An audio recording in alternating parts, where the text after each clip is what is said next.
มาอยู่ในเฮือนแน่นนาพี่น้องเอ้ยเนาะพี่น้องเอ้ย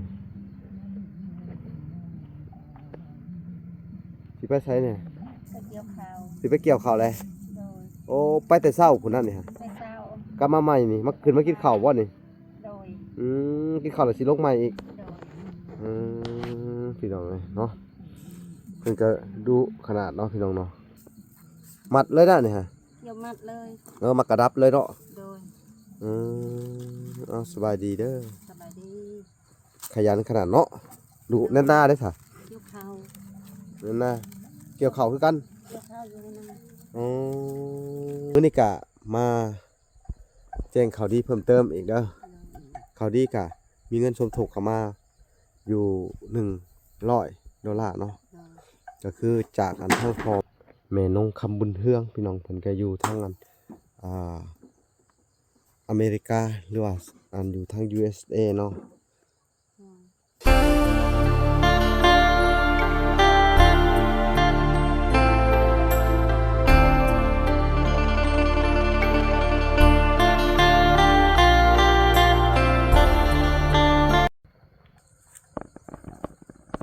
โอเคพี่น้องเลยกับสบายดีพ่อแม่พี่น้องเนาะเปิดสู่ผู้สู่คนพี่น้องเลยเนาะ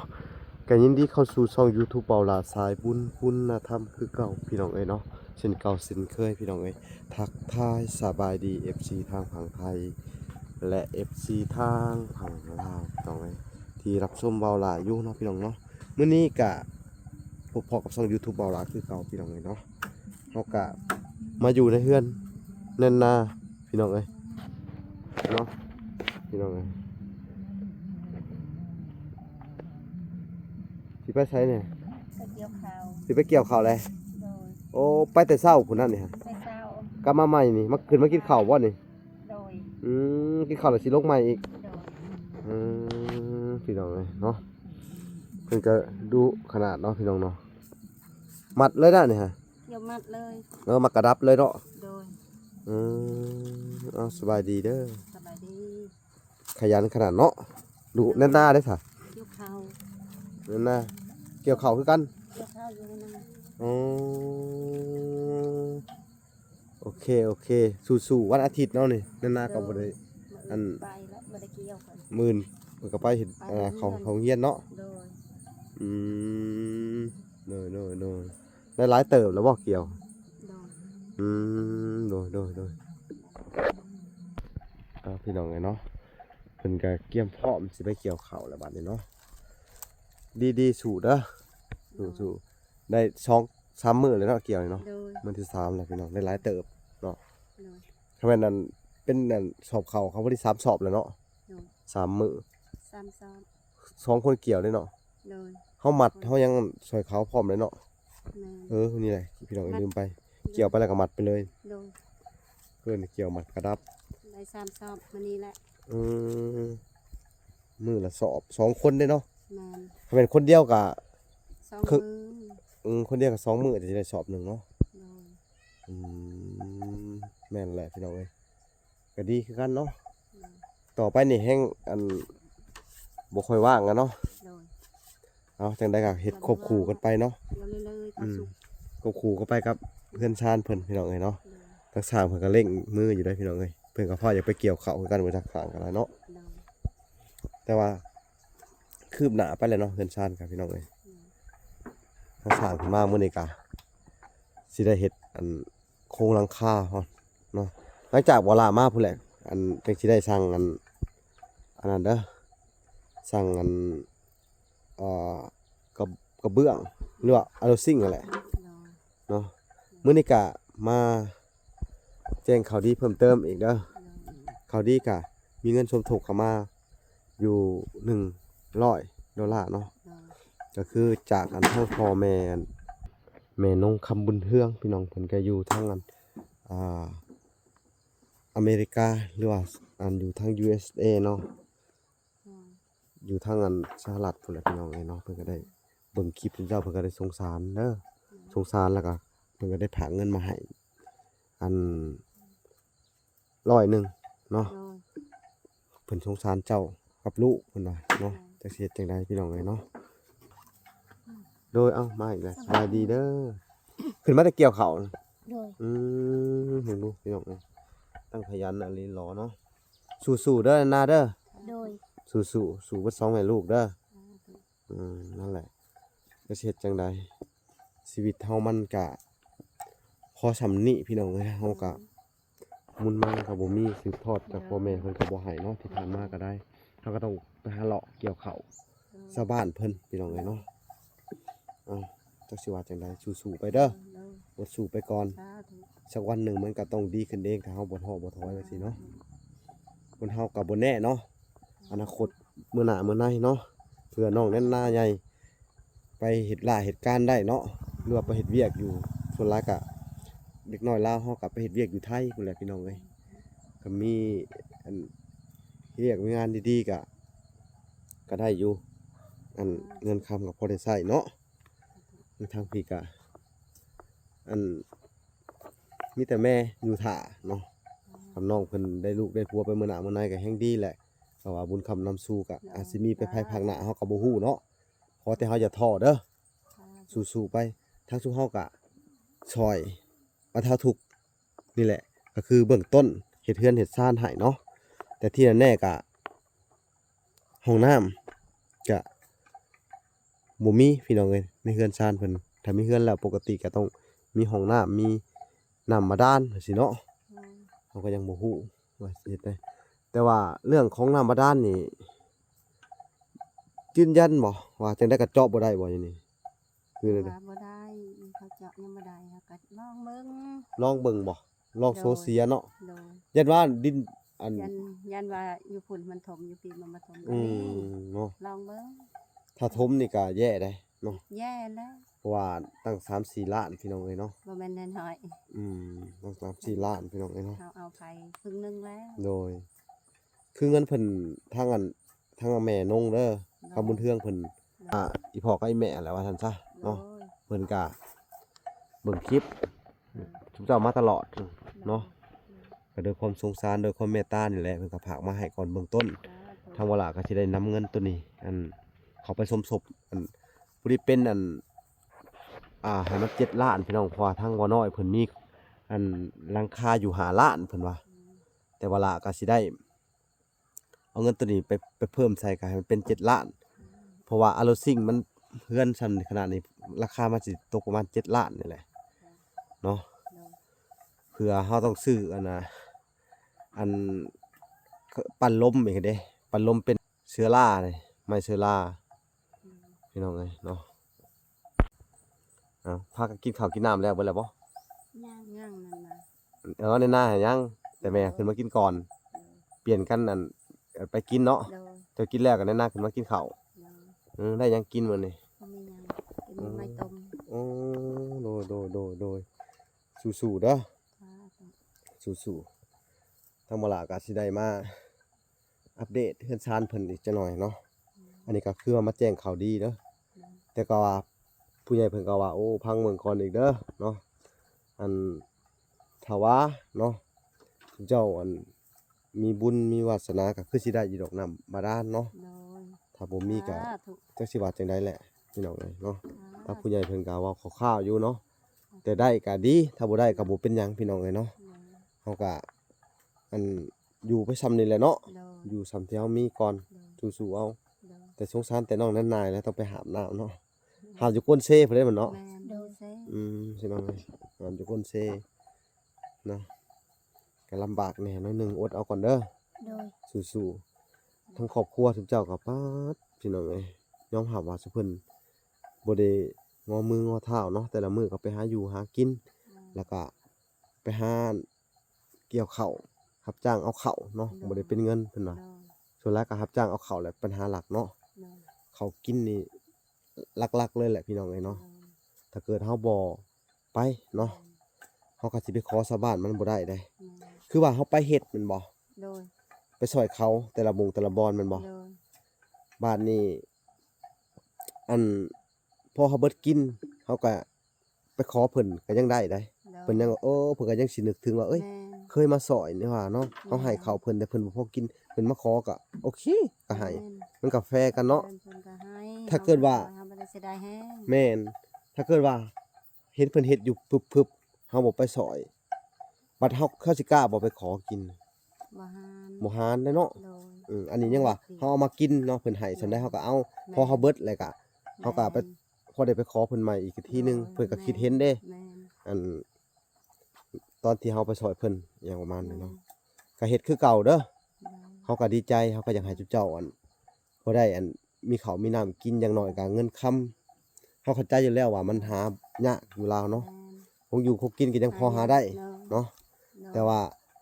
ทั้งที่หาเงินหาคำยากเจ้าผัดขี้คร้านอีกบ่ไปเฮ็ดเวียกเฮ็ดงานบ่มีข้าวกินมันแย่ตัวนั้นได้บัดจะต้องคิดเบิ่งในตัวนี้เนาะ หาเงินหาคำเงินคำเล็กๆน้อยๆพอซื้อมาพริกเป็นนัว ก็โอเคอย่างน้อยก็ยังมีข้าวกิน หาเอาหากินหาหน่อไม้ โดย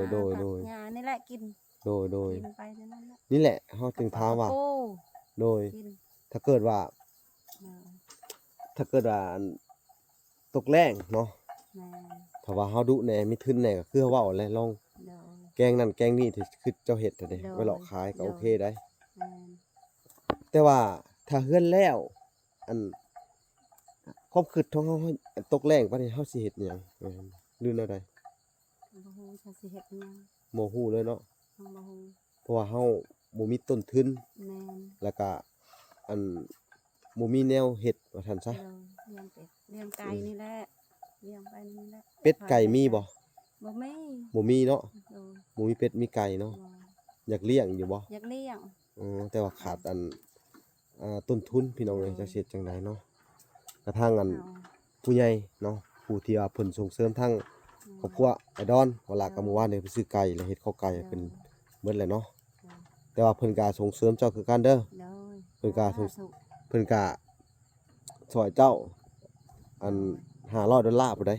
โดย ซื้อไม้ โดย เนาะก็คือทางไอ้เกิดเพิ่นพี่น้องเอ้ยเนาะผู้ที่เพิ่นสนับสนุนทั้งครอบครัวน้องตุ้ยแน่เพิ่นว่าแล้วก็ครอบครัวไอ้ดอนเนาะเพิ่นก็ส่งเสริมเต็มที่ได้เพิ่นก็เฮ็ดเนาะแต่เจ้าก็สู้ๆอดเอาก่อนเด้อ ขอกระสาธุ แต่ว่าเจ้าก็อดเอาก่อนเนาะแต่ว่าเพิ่นก็ช่วยเจ้านั่นแหละช่วยไปแล้วซื้อทางเวลาก็ซื้อไม้ซื้อตอกไปเบิดแล้วเนาะทางผู้ใหญ่ก็พี่น้องเอ้ยบ้านนี้ก็สิให้ทางอันน้องแนนนาหรือว่าทางแม่ไปกินข้าวแล้วก็พาไปเฮ็ดเวียกเด้อเวลาสิบ่รบกวนแหละ เวลาที่เข้าไปสอบถามสร้างเล็กๆน้อยๆเนาะว่าเพิ่นสิเฮ็ดหยังแหน่มื้อนี้หยังแหน่เนาะเพิ่นต้องการหยังแหน่เนาะโอเคเฮาจะบ่รบกวนเลยเด้อโอเคสบายดี สบายดี นั่นแหละก็คือว่าอันน่ะข่าวดีเรื่องเงินสมทบเนาะผู้ที่ช่วยก็คือทั้งแม่นงเนาะคำบุญเทืองขอบคุณเพิ่นดู ขอบ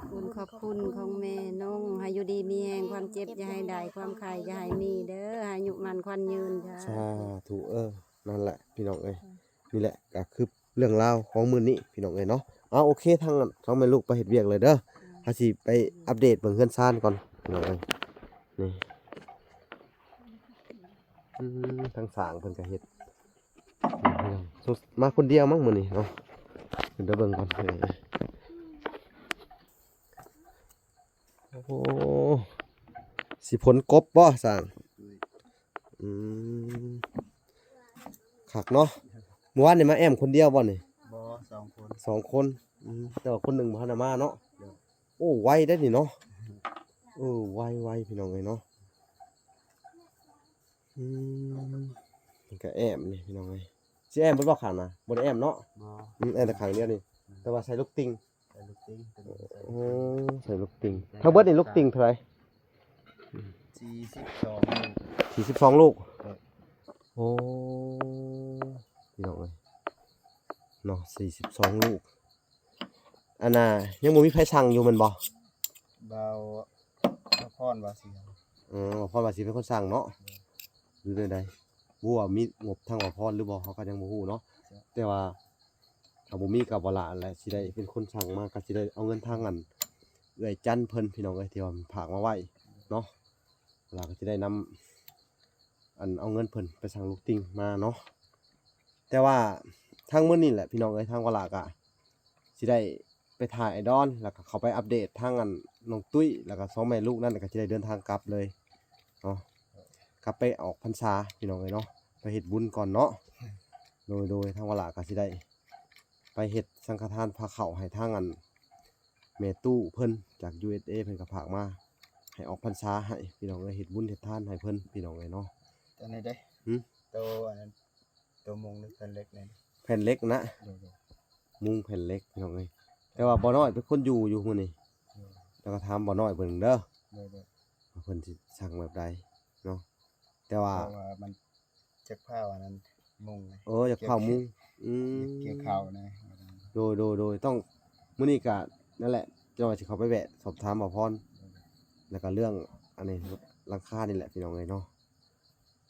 พอกันเข้ามาลูกติ่งจะน่ะสิใส่เบิดแล้วก็ได้เรื่องเลยใส่บานประตูก็นำมาครับ ๆ ใส่ไว้ทางลุ่มให้มันแล้วก็ เดี๋ยวทั้ง มุงอย่างเดียว ถ้ามุงแล้วเฮ็ดมันดงมันได้ก็แล้วเนาะ เลย จบ บริบูรณ์พี่น้องเอ้ยบ้าน กันได้ก็บานมือหนึงและ อื สองมือ ม อะไรนะ โดย บันไดคันอันนั้นก็คันว่าจะได้งามก็ทีนึง2 ล้าน3 ล้าน5 บันไดนะ เลย 3ล้านห้า 2 ล้าน5ก็ได้ อืม มันสั่น โดยอันนี้ก็ต้องถามทีมงานก่อนพี่น้องเอ้ยเนาะว่าสุเพิ่นมีงบเท่าใดพี่น้องเอ้ยเนาะแต่ว่างบทางวลาฮะเป็นงบจ้างค่าสร้างพี่น้องเอ้ยเนาะก็ยังเหลือ4ล้าน8พี่น้องเอ้ยทางวลาก็สิได้เอาไว้ค่าสร้างพี่น้องเอ้ยถ้าบ่มีค่าสร้างมันก็แย่เด้อพี่น้องเอ้ยเนาะแต่ที่จริงฮะเขาก็ต้องถามทีมงานว่ามันยังขาดอิหยังอยู่ภายใดอิหยังแหน่เนาะพี่น้องเนาะแต่ทางวลาก็นี่แหละก็มีอันทางอันแม่อนงเพิ่นก็แล้วก็ทั้งอันครอบครัวเพิ่นเนาะทั้งสอง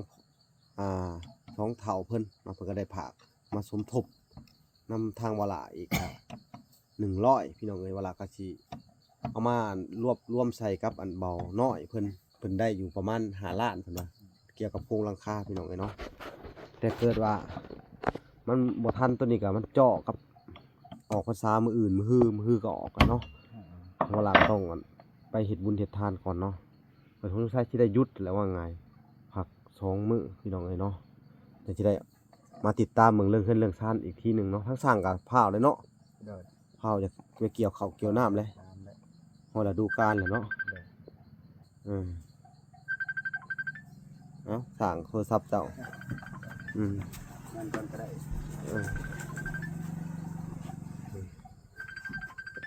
โอเคพี่น้องเอ้ยก็มาอัปเดตมื้อนี้แหละมึงทั้งเงินทั้งซ่านก่อนโอ้แล้วเลยได้ข้างนี่ก็ได้พี่น้องเอ้ยเพิ่นก็พร้าวอยากเฮ็ดมันความเพิ่นว่าเลยได้พี่น้องเอ้ย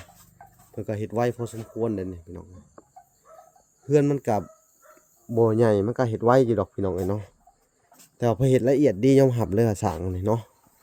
เวลายอมรับเลยว่าละเอียดที่สุดเลยเพิ่นเฮ็ดเนาะแป้นเรียนกันแบบสม่ำเสมอพี่น้องเอ้ยนี่อ๋อสุดยอดเลยบ่มีทิติเนาะนี่คักอะไรพี่น้องเอ้ยเอ้าจังได้กายาแล้วพี่น้องเอ้ยเฮาก็สิต้องไปปรึกษาทีมงานเบิ่งก่อนว่ามีไผมีหยังแหน่ไผมีเงินสมทบแบบใดแหน่เนาะพี่น้องเอ้ยคลิปนี้ก็นี่แหละสิได้จบแต่เพียงเท่านี้ก่อนเนาะพี่น้องเนาะทางวลาก็สิได้ไปติดตามทางบาดอนอีกครั้งหนึงพี่น้องเอ้ยเอ้าไปพบพอกันอยู่ทางอันบ้านบาดอนต่อพี่น้องเอ้ยเนาะคลิปนี้ก็บ่มีหยังหลายพี่น้องเอ้ยขอกล่าวคำว่าสบายดีและสวัสดีเด้อพี่น้องเอ้ยพอกันใหม่บ๊ายบาย